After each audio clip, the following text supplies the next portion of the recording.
Bienvenidos a Club de Prensa en NTN 24, transmitimos desde Washington, a 3 cuadras solamente de la Casa Blanca, y no olviden ustedes que al final de este programa, si lo quieren ver completo o quieren ver a partes, lo pueden encontrar en nuestra página de Facebook o por nuestra cuenta de Twitter, y el podcast está en SoundCloud.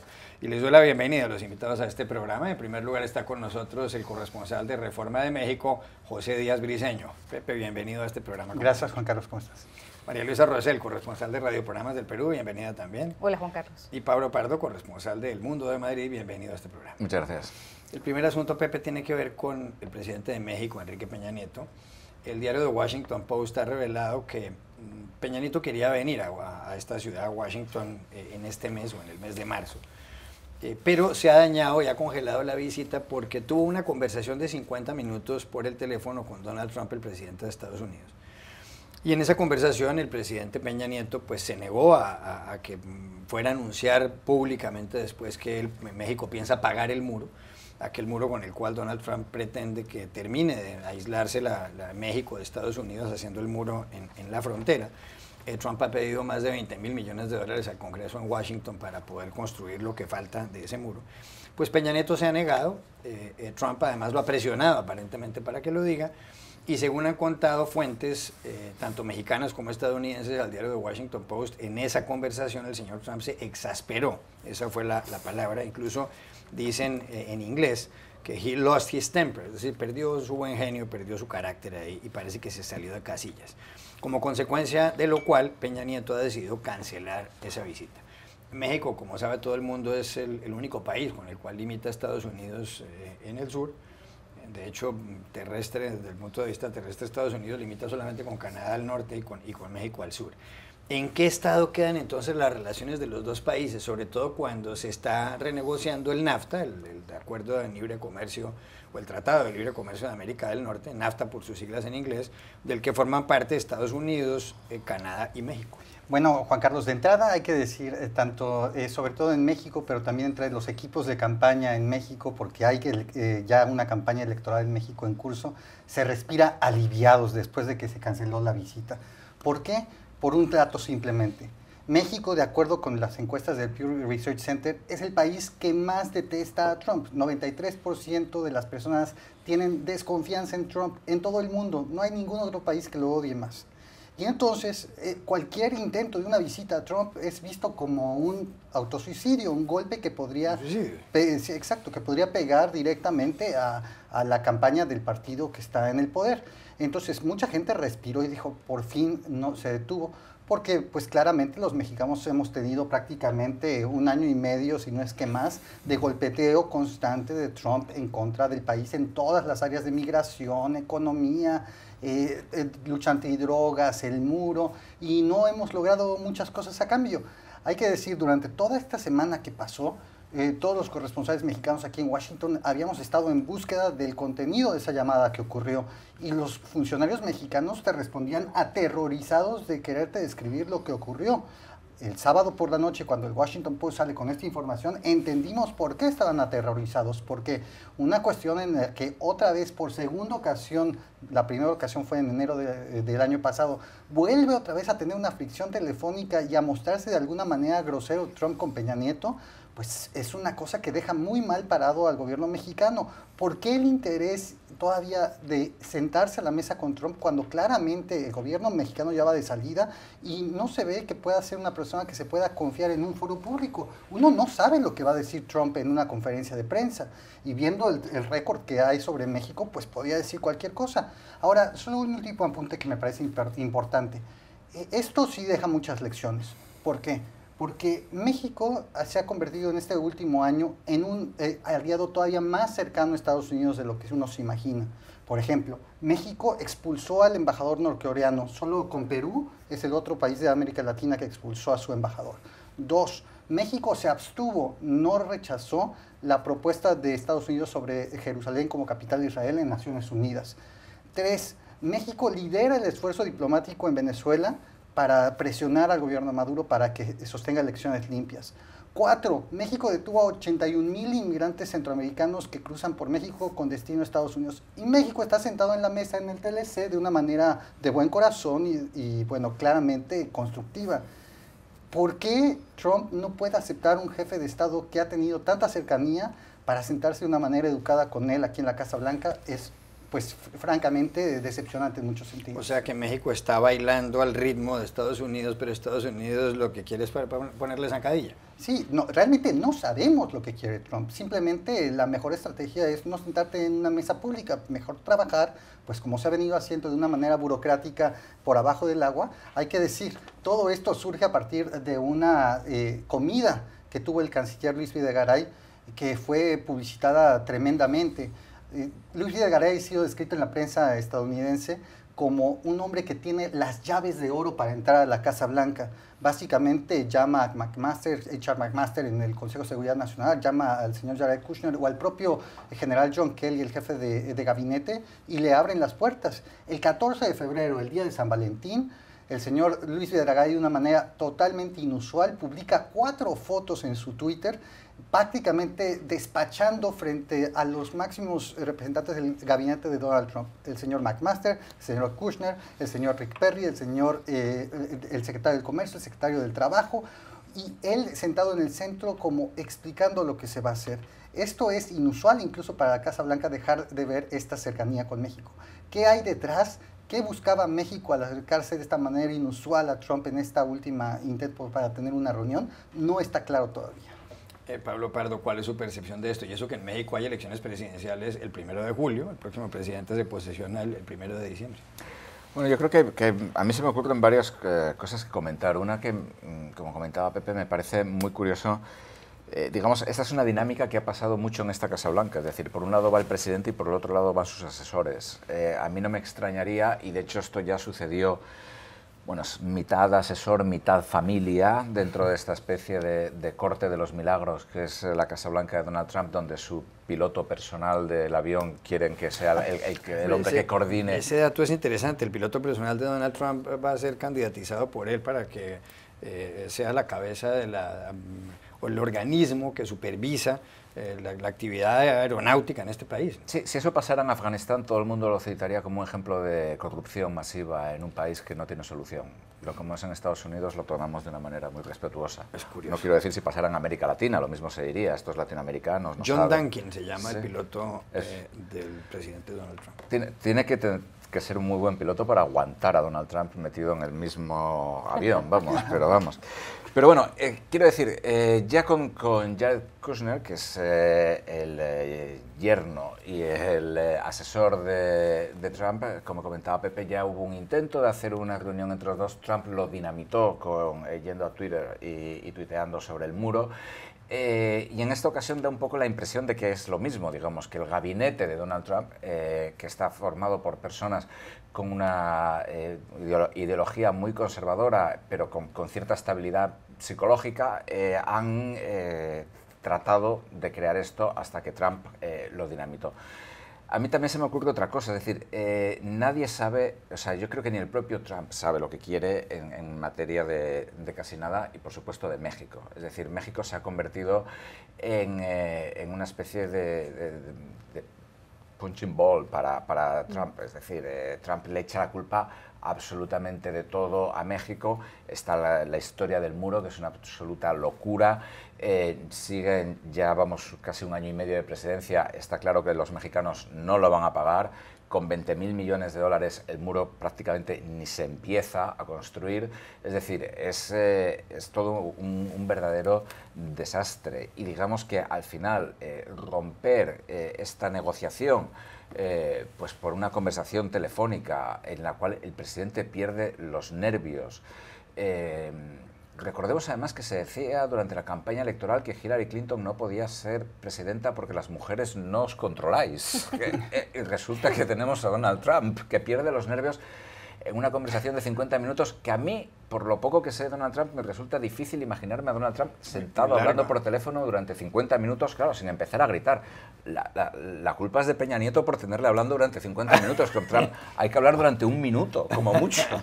Entonces, me parece desgraciado, me parece lamentable, por lo que supone también para la política exterior de Estados Unidos, para la política exterior de México. También, honestamente, no sé muy bien cuál es la motivación psicológica de Peña Nieto después de haber tenido un encuentro con Trump durante la campaña electoral, que fue una catástrofe para Peña Nieto.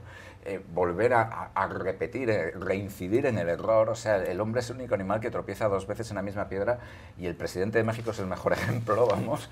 Entonces, me parece... ¿Síndrome de Estocolmo? Probablemente sea síndrome de Estocolmo. Lo que Peña Nieto tiene que hacer es llamar a Vladimir Putin y que llame a Donald Trump. Entonces se creo. María Luisa Rosal. Yo creo que el objetivo de Trump era muy claro, es distraer a la opinión pública insistiendo con este tema de la construcción del muro. Además, insistiendo en esta llamada telefónica con un pedido un poco bastante irracional, pretender que el presidente de México públicamente diga que efectivamente México va a pagar el muro y que sí señor presidente Trump, así es.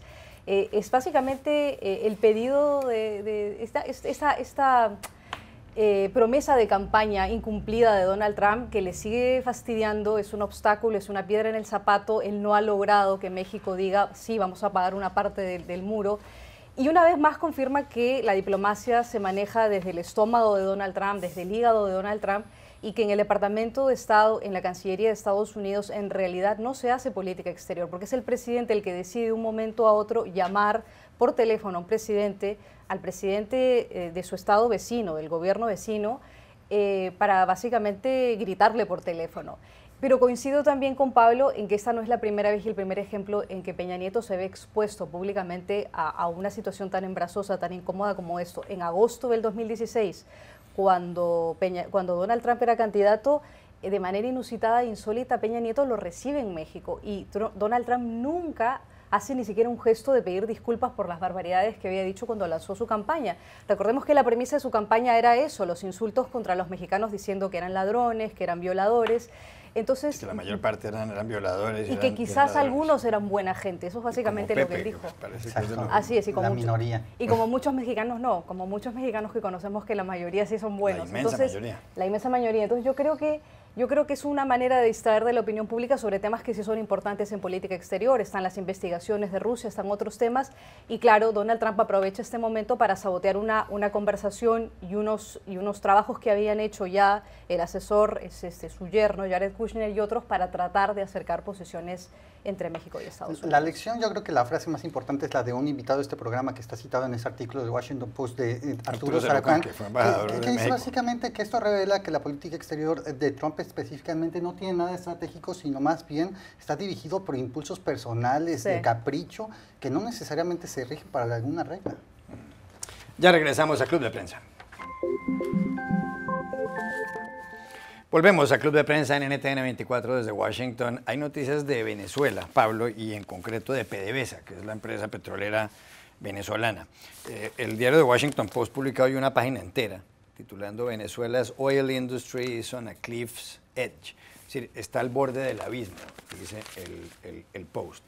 En esencia, ¿qué señala este artículo? Un artículo además escrito en Punta de Mata, un lugar donde hay un campo de petróleo de PDVSA. Cuenta que en ese campo había antiguamente 30 pozos, o hay 30 pozos, pero que solamente están trabajando 6 por el mal mantenimiento de los demás.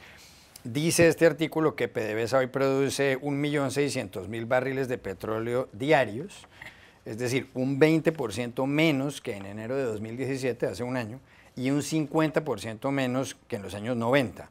Dice también que quien encabeza PDVSA es el general Manuel Quevedo, un hombre que no tiene ninguna experiencia en estos asuntos. Pero además el artículo lo que subraya es que Rex Tillerson, el secretario de Estado de Estados Unidos, en un viaje reciente por varios países de América Latina, dijo que estaba sobre la mesa lo que él llamó la opción nuclear, es decir, que podría Estados Unidos decretar un embargo al petróleo venezolano, o sea, no comprar más petróleo, no comprarle más petróleo a Venezuela, y Estados Unidos le compra bastante petróleo a Venezuela. ¿Aquí qué puede pasar? ¿Sería ese un camino para presionar a Nicolás Maduro a que deje el poder, que es lo que quiere Estados Unidos, entre otras cosas? Recordemos que en Venezuela hay elecciones presidenciales el próximo 22 de abril. O aquí lo que podría pasar, como dice Francisco Monaldi, un profesor de la Universidad de Rice en Texas, es que si Estados Unidos hiciera eso, echaría a Venezuela en brazos de los rusos y los chinos. Bueno, a mí, así que se me ocurra de pronto, no se me ocurre ningún régimen que haya caído por un embargo de petróleo o de lo que sea. Y incluyo a Irak de Saddam Hussein, que estuvo sometido a un bloqueo económico absolutamente brutal, con lo cual, o incluso Cuba en América Latina, con lo cual si el objetivo es forzar una apertura y una democratización del régimen, un embargo petrolero yo no sé hasta qué punto va a ser eficaz. Después queda además, digamos, la cuestión de que esto efectivamente puede abrir todavía más las puertas a Rusia y a China para acceder al petróleo venezolano. Otra cosa es que Rusia y China vayan a hacer un buen trabajo en ese sentido. Pero yo creo que hasta la fecha los que mejor trabajo están haciendo a la hora de destruir la industria del petróleo venezolana son los venezolanos, el gobierno venezolano y PDVSA. De hecho, la semana pasada había un artículo que un poco el artículo del Washington Post lo repite. Había un artículo en la agencia de noticias Bloomberg donde decía que, entre otros motivos, PDVSA tiene el problema de que los venezolanos tienen demasiada hambre, están demasiado débiles como para trabajar en ciertas áreas del sector petrolero que requieren mucho esfuerzo físico. Al margen de esto, yo, tal vez moviendo un poco el debate, querría plantear una cosa, es decir, Venezuela es un país miembro de la OPEP. La OPEP se fundó en 1960. Eran los países en vías de desarrollo que producían petróleo. Han pasado 57 años, todos los miembros de la OPEP siguen siendo países en vías de desarrollo. Yo creo que en la OPEP deberían repensar lo que están haciendo con su industria petrolera. Países como Arabia Saudí o países como Venezuela, que no solo nadan en petróleo, sino que se ahogan en petróleo, siguen teniendo los mismos problemas de diferente tipo, etcétera, pero que tenían hace 57 años. Tenemos, sin embargo, por ejemplo, a Estados Unidos, que es un país que no tiene ningún tipo de regulación petrolera, que este año parece que se va a convertir en el mayor productor de petróleo del mundo, una vez más, que está batiendo sus récords de producción de hace 47 años.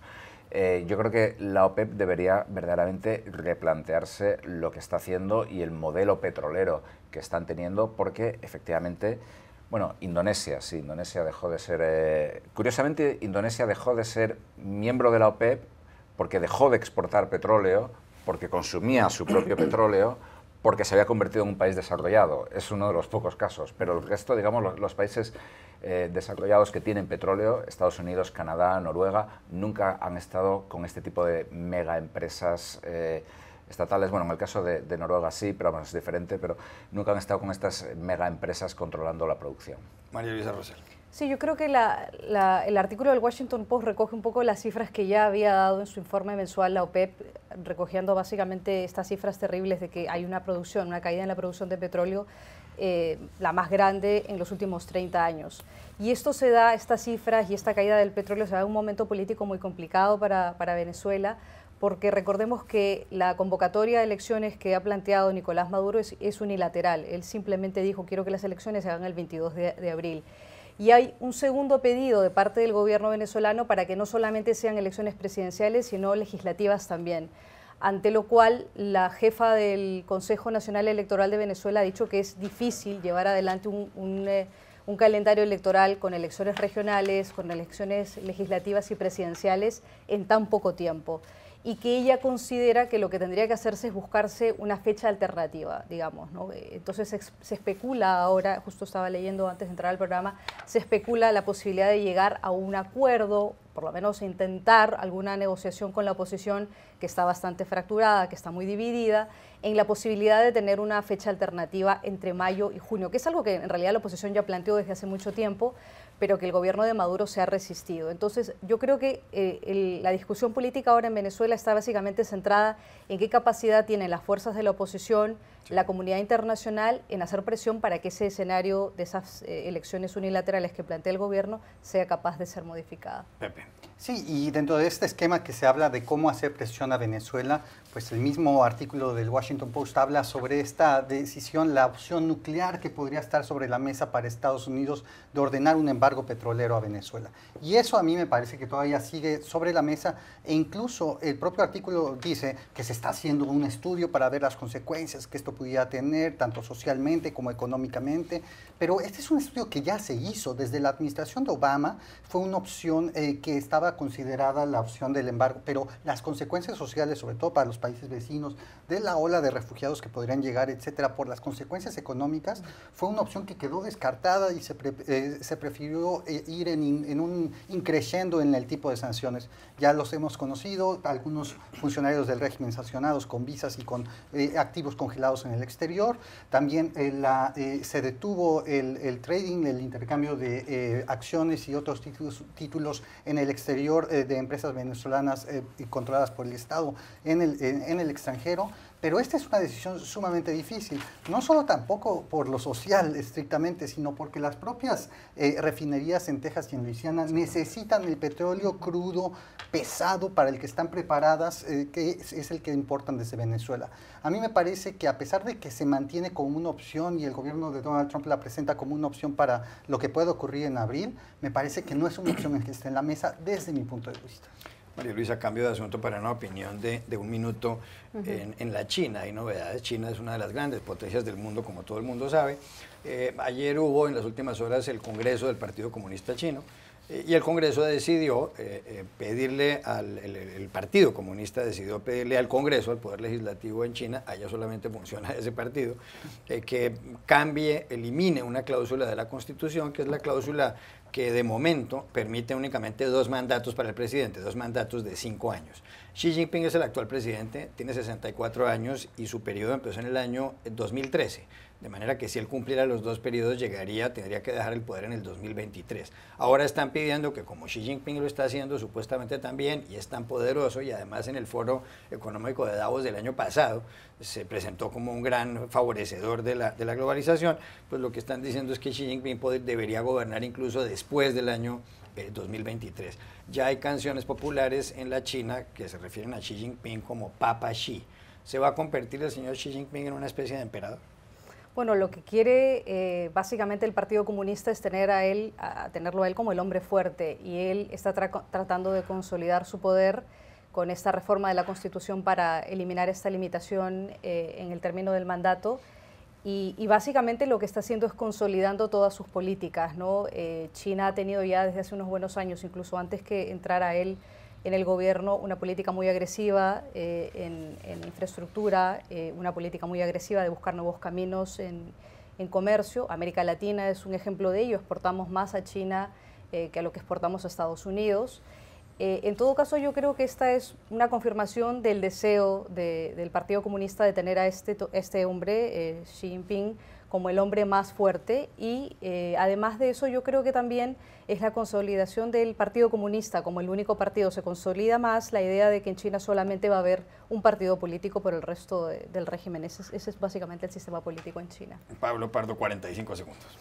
Bueno, yo creo que también es un relativo problema para China, es decir, una de las claves del gobierno tecnocrático capitalista o de capitalismo de Estado que tienen en China, digamos, es esta fórmula de 2 mandatos presidenciales. En el momento en el que alguien se extiende durante más tiempo, corre el peligro de caer, digamos, en el caudillismo. Normalmente suele ser bastante problemático, o no suele ser una buena señal cuando alguien extiende mucho su poder. El modelo a mí me recuerda un poco el de Singapur, con Lee Kuan Yew, que estuvo de presidente o de primer ministro durante 40 años o una cosa así. Desde luego que abre muchas incertidumbres, y abre también muchas incertidumbres, digamos, porque los 2 principales países excomunistas, Rusia y China, están volviendo a tener líderes, presidentes, ninguno de los 2 son democracias, están volviendo a tener presidentes que se eternizan en el poder. Ya regresamos a Club de Prensa. Volvemos a Club de Prensa en NTN 24 desde Washington, y le damos la bienvenida a nuestra otra invitada en el programa de hoy. Se trata de Marcela Valdés, periodista de la revista del diario The New York Times, de The New York Times Magazine. Marcela, gracias por estar con nosotros. Gracias por invitarme. Ha publicado usted en la revista del diario The New York Times ayer, cuya carátula es un artículo muy extenso sobre Mario Vargas Llosa, muy extenso. Mario Vargas Llosa, como todo el mundo sabe, va a cumplir 82 años el próximo mes de marzo, dentro de pocos días. Fue Premio Nobel de Literatura del año 2010 y ha escrito obras cumbre en la literatura española como Conversación en la Catedral, o La tía Julia y el escribidor, o La guerra del fin del mundo, o La fiesta del chivo. Y es además un intelectual, un hombre que escribe una columna permanente en varios periódicos del mundo, empezando por el diario El País.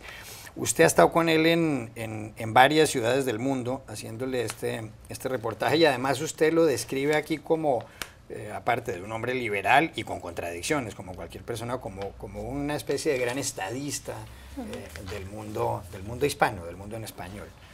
¿Por qué? ¿Por qué lo dice? Bueno, yo creo que cualquier persona que siguió la carrera de Mario Vargas Llosa sabe que él no solamente es un novelista de primer nivel mundial, pero también ha jugado un papel intelectual, político muy importante, especialmente en América Latina, pero también en España. Y bueno, eso yo lo sabía entrando al perfil, pero también me sorprendió mucho darme cuenta cuánto había influido la política en Perú mismo después de que él recibió el Nobel y después de que cayó Fujimori. Y justo me han dicho varias personas en Perú y fuera de Perú que en el año 2011 no hubiese ganado Humala contra Keiko Fujimori si Vargas Llosa no lo había apoyado. Que es una cosa insólita, pensar que un novelista influyó una elección y no escogió al presidente, pero que su apoyo fue algo clave en quienes decidieron escogerla por los peruanos mismos. Es impresionante eso. María Luisa Roser. A mí lo que me sorprendió mucho del artículo, más que sorprendió, me recordó mucho el artículo, es esta relación que tiene Vargas Llosa con el mismo Perú, con su propio país de origen. Y es una relación contradictoria. Los peruanos quieren mucho Vargas Llosa, pero al mismo tiempo lo odian y lo detestan. Y sienten que de alguna manera los ha traicionado porque se ha ido a vivir fuera, a España, y que desde España o desde donde él esté, habla sobre política peruana. Y les molesta mucho a los peruanos. A mí personalmente me parece, y coincido con Marcela, que cumple un papel muy importante, tanto en el Perú como en otras partes del mundo, en defensa de la democracia, de los valores individuales, de las libertades, etcétera, etcétera. Pero es cierto que también hay muchas contradicciones. Mucha gente dice, bueno, muy bien lo que dice Vargas Llosa, pero que lo diga aquí en el Perú. Hay un resentimiento entre los peruanos mucho por eso, ¿no? Que celebran mucho sus obras, celebran su premio Nobel, pero que al mismo tiempo le exigirían que él venga al Perú para hablar desde el Perú. Y es cierto que cada vez va menos, un poco por la relación sentimental que tiene ahora con Elizabeth Preisler. Él dejó a su esposa, tú lo describes muy bien en el artículo. Y creo que el artículo recoge mucho esas contradicciones que hay entre Vargas Llosa y su país de origen, y además la contradicción que tiene el hecho de que tiene esta relación con esta mujer, que es una mujer de tabloides, y él se ha negado mucho a participar del espectáculo, y ahora él es parte del espectáculo, y creo que Marcela lo refleja muy bien en su artículo. Creo que usted le preguntó, y además el artículo empieza así, sobre la relación que él tiene con Isabel Preisler. Él estuvo casado con una parienta de él por muchos años, y posteriormente se enamoró recientemente de Isabel Preisler, que fue además esposa de Julio Iglesias inicialmente, y después de un banquero muy conocido en España que falleció después. Es una de las mujeres más atractivas de España, aunque ella es filipina. Pero lo que llama la atención, y usted se lo preguntaba en el artículo, es cómo un hombre que en cierto modo criticaba lo que él ha llamado la civilización del espectáculo termina casado con una mujer y apareciendo todo el tiempo en revistas como la revista Hola, una revista además fantástica, pero que es una revista pues, que habla de gente. Él le dio a usted una respuesta sobre lo que es el amor ahí. ¿Qué fue exactamente lo que le dijo Vargas Llosa? Bueno, lo que me dijo él es que él no le gusta hablar sobre temas que tienen que ver con el amor, porque el amor es un asunto muy privado y una de las cosas que puede más transformar a una vida, pero que si alguien le encuentra que el amor es algo muy importante en su vida, que es mejor no hablar sobre el amor. Y por eso él por lo general niega a hablar. Y una de las cosas es interesante es que nosotros tuvimos esa conversación en septiembre Y bueno, en diciembre él salió en un video en Harper's Bazaar con Isabel Presley, que es con mitad de un video de moda de ella en un vestido en su casa y mitad un video donde se están abrazando y hablando de lo feliz que están juntos. Entonces yo creo que hay un poco una contradicción allí, que él es un hombre muy complejo, y una de las cosas que es complicado es que yo creo que él no me estaba mintiendo, yo creo que él me estaba diciendo lo que él cree, pero que por cierto motivo en esta nueva relación romántica está comenzando a comportarse de una forma muy contradictoria a lo que él había dicho antes. Y yo lo encuentro una transformación casi tan grande como el dejar el comunismo y el socialismo en los años 70. Él está entrando al mundo del espectáculo y es una transformación insólita. Pablo, perdón.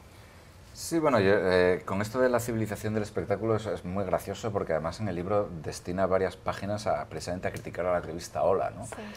Pero de todas formas, La civilización del espectáculo es un libro memorable porque empieza criticando a la civilización del espectáculo con una noticia que es mentira, que dice que en el año 2008, cuando Lehman Brothers quiebra, Nueva York se llena, yo no sé si alguno de vosotros estaba en Nueva York, pero que Nueva York se llena de fotógrafos con las cámaras apuntando al cielo para hacer fotos de a ver si algún banquero se tira por la ventana. Esta es una noticia que sale en un periódico, no voy a decir cuál, no es El Mundo. Nadie se tiró por la ventana, y además desde un rascacielos es imposible tirarte por la ventana porque las ventanas no se abren. Es decir, el libro parte de una premisa que ya en sí misma es pura sociedad del espectáculo y puramente falsa. Yo tengo en este sentido de la fama y de esto, yo tengo una visión que es que mucha gente lo que en el fondo quieren ser es famosos, y que Vargas Llosa pues finalmente lo ha conseguido. Es decir, yo creo que hay mucha gente que mataría por salir en Hola, aunque ellos no digan que no, que Hola es una cosa absolutamente horrible y una cosa espantosa. Es decir, hay un larguísimo historial de intelectuales muy serios que al final pues acaban, digamos, perdiendo los papeles y saliendo en Harper's Bazaar o en donde sea. Se empieza saliendo en una foto en Vanity Fair, en una fiesta con la copa de vino, y se acaba saliendo en Big Brother, vamos, en Gran Hermano. Entonces yo creo que esto es muy típico de Vargas Llosa y de muchos intelectuales. También otra cosa, por ejemplo, que me parece también muy interesante es el hecho de que Vargas Llosa, digamos, sea mucho más respetado o mucho menos cuestionado fuera del Perú que en el Perú. Yo creo que también pasa con muchos intelectuales. Yo creo que, por ejemplo, en Colombia pasa con García Márquez, pasaba con García Márquez, en Argentina con Borges y con Cortázar, en España pues con Cela o con otros escritores de la generación anteriores, de la generación del 27. Es decir, yo creo que desde fuera siempre tendemos, es decir, desde dentro se les ve como personajes mucho más humanos y mucho más reales, que además, claro, tienen que tomar decisiones o tomar partido en cosas muy concretas, muy específicas. Desde fuera, pues digamos que tendemos a fijarnos mucho más en la figura del ídolo, del santón intelectual, ¿no? Entonces, en este sentido, en cierto sentido, yo creo que Vargas Llosa y el perfil del New York Times me da esa impresión también.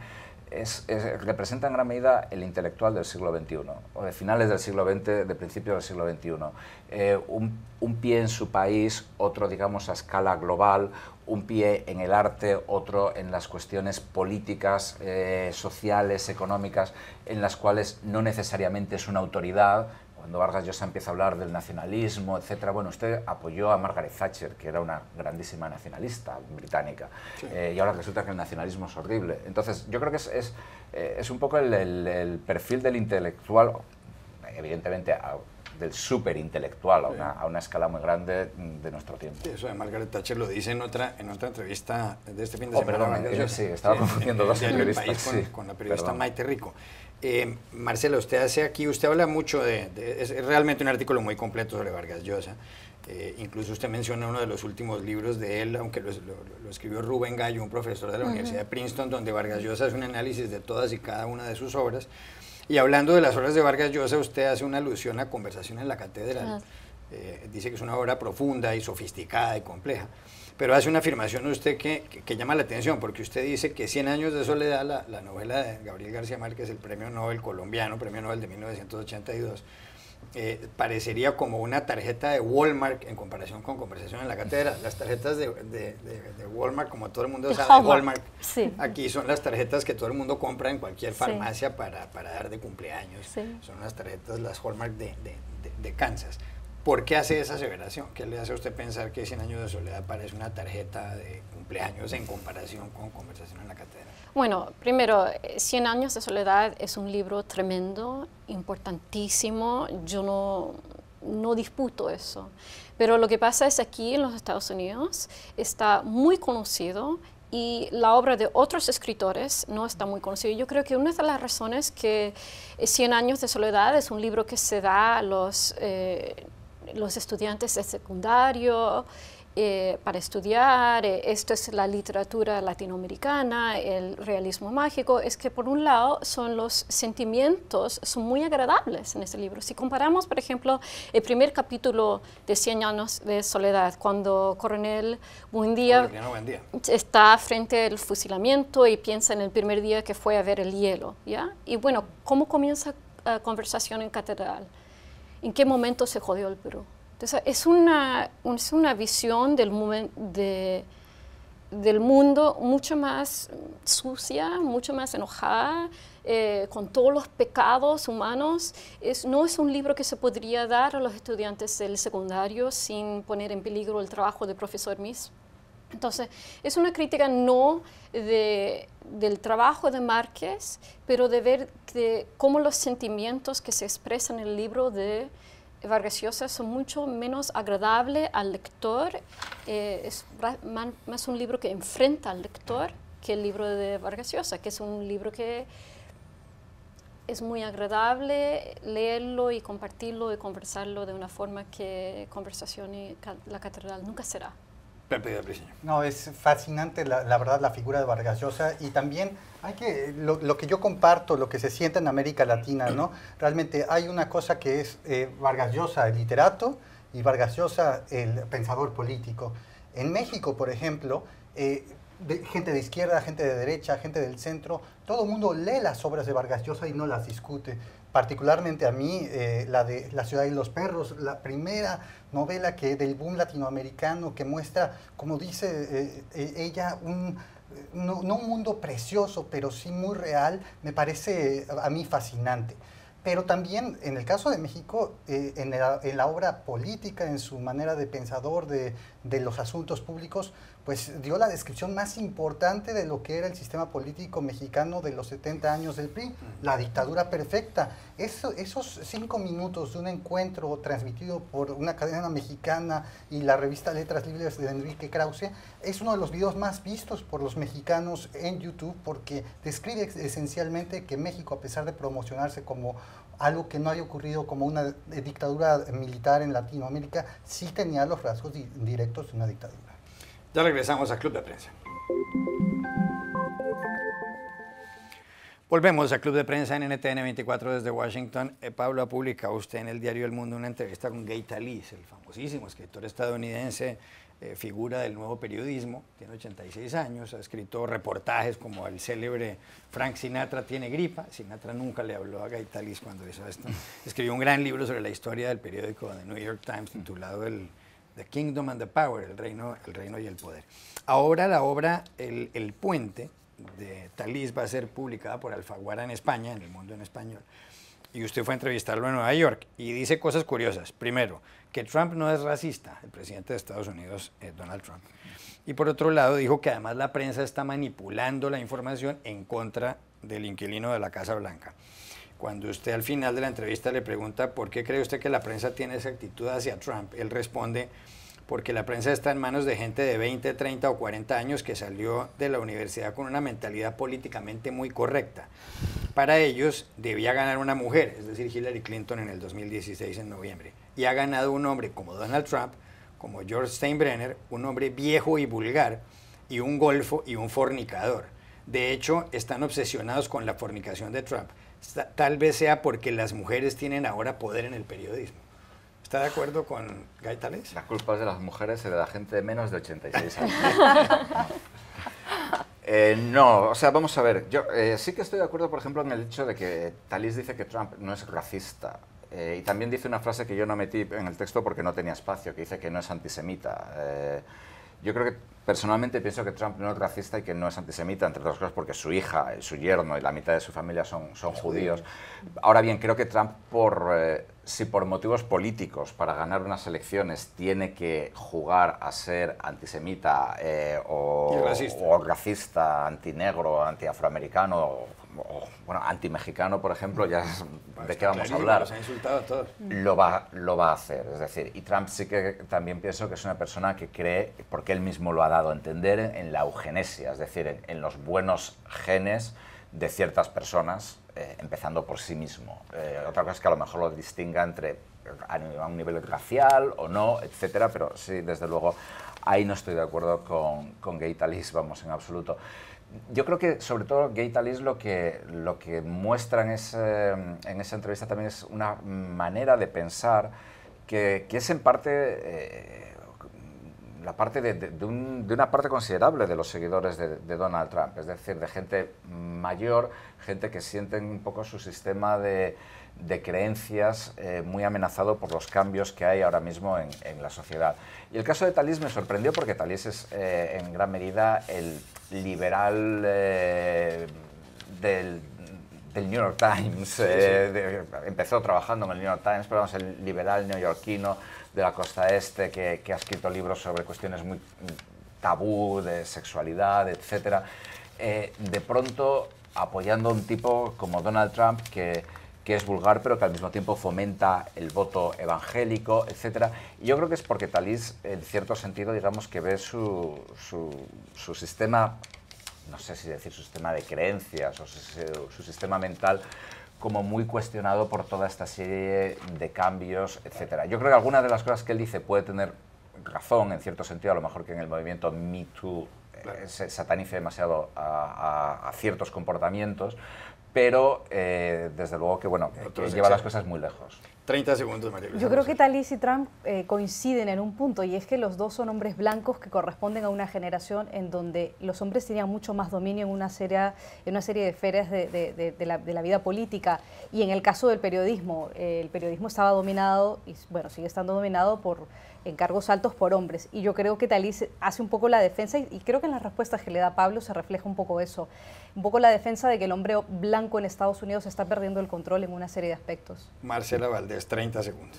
Yo estoy de acuerdo con eso. Yo diría que Trump y Gay Talese son de la generación de Hugh Hefner, el editor de Playboy, y tienen la misma idea de lo que es ser progresivo, es decir, es un tipo de progresivismo que es muy sexualizado y donde el hombre siempre está encima. Pepe Díaz Briceño, últimos 30 segundos del programa. Sí, creo que no hay mucho más que agregar en el sentido de que justamente son hijos de una generación de los 60s que no estuvieron del lado, al menos en el caso de Trump, perdón, de los combativos, estuvieron del lado del establishment y como bien dice Marcela, pues básicamente crecieron con una serie de valores que hoy pues prácticamente están en falta de sincronía. Habrá que ver porque cómo pueden sobrevivir estos dinosaurios en esta época, eso es la gran pregunta. Esa es la gran pregunta. Gracias Marcela Valdés por haber estado aquí, Pepe Díaz Briceño, María Luisa Rosell y Pablo Pardo, y a ustedes los espero mañana en Club de Prensa.